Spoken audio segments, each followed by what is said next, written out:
Mania Dylan, and today I'm going to show you how to work on your baseball batting stance.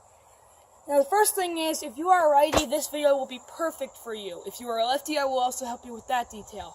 So the first key is, for step 1, we're going to pause the video, and then I'm going to continue for you step 1. So, for step 1, you're going to have to get in your batter's position. What some people do is they step up to the plate. They usually like to tap home plate and then spin their bat a little and then get into position. Now, the one thing is, when you're in your position, look at what is wrong. See, what I'm going to start on for step 1 is your bat stance. Some MLB players like to keep their bat straightening up, as you can see. Some like to keep them curved. Like Andrew McCutchen, he likes to keep his down here. And then when the pitch comes, he gets it upright. What I want to show you is, and also some players like to do this where they don't move at all, where they're still as a statue. I would not prefer that. I would usually prefer you to move your bat a little. So some players like to move it in circles. Some players just like to move it up and down. My big thing is, just keep your bat diagonal and keep your arm up a little. Just a little. That way it looks as so for a righty. The bat is diagonal and your arm is up just a little. That way you can just move it around just a little. That's arms. Now the arms is complete. Now we're going to move on to the bat angle. The bat angle is as so. So to swing the bat, what you have to start with is the knob. The knob goes to the pitcher. What you start with is, you start with this. What I usually like to do is, when I'm about to swing the bat, I like to keep my thumb up a little when I like to swing.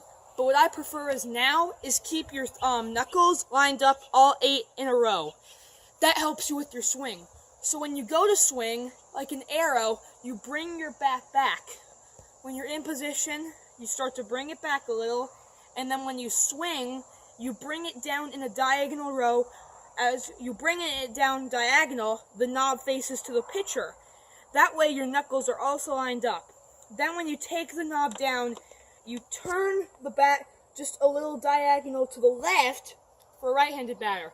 That way the barrel is straight down and we can get the ball in action. That way, when you swing, the knob goes down, the bat goes to and bat goes diagonal. That way you can take the ball. And what you want to do is with your eyes. When the pitcher is up there and the ball is coming, you keep your eyes on the ball. That way when you go to swing, about here, you get the feeling and it comes to you, get used to it, what to do with your bat, to bring the knob down and the barrel. That way it looks like that. And you keep your head on the ball. That way when you swing, it's right there, your eyes are right at the bat, and you can follow through with the swing. When you're up to bat and your stride, we're also going to work on your stride. If you can follow me over here. I put these cones to help you with your stride. But let me give you something. For Ichiro Suzuki likes to do is this. He likes to kick his leg up, and that puts all the weight up on one leg. The big key is to pick a stride, but to get all the weight on one leg. So most players like to do this, and I prefer that too. But what I prefer is a low stride, about 2 inches, to keep your weight on. These are what these cones are for. To work on your stride. If you're a righty, or you keep your foot on here, your left foot right there, and then when you're in your stance, you're not too far. You're just about 5 feet-ish away. I'm not so sure. And you do everything with the knob, but you're just going to stride, put that weight up just a little, and take it over the cone.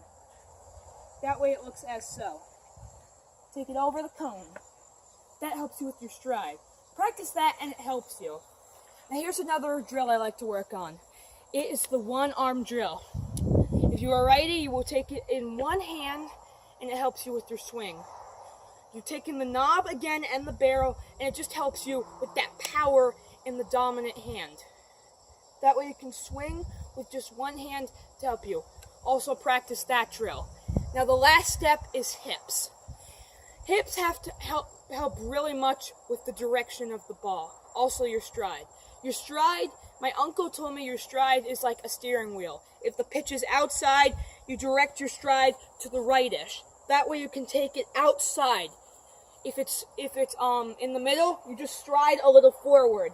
That helps you get towards the ball. If it's inside, you stride a little to the left. Like my uncle said, your front foot is like a steering wheel. So with the hips, when you're in your stride, it's always hips before hands. You violently twist your hips to the pitcher.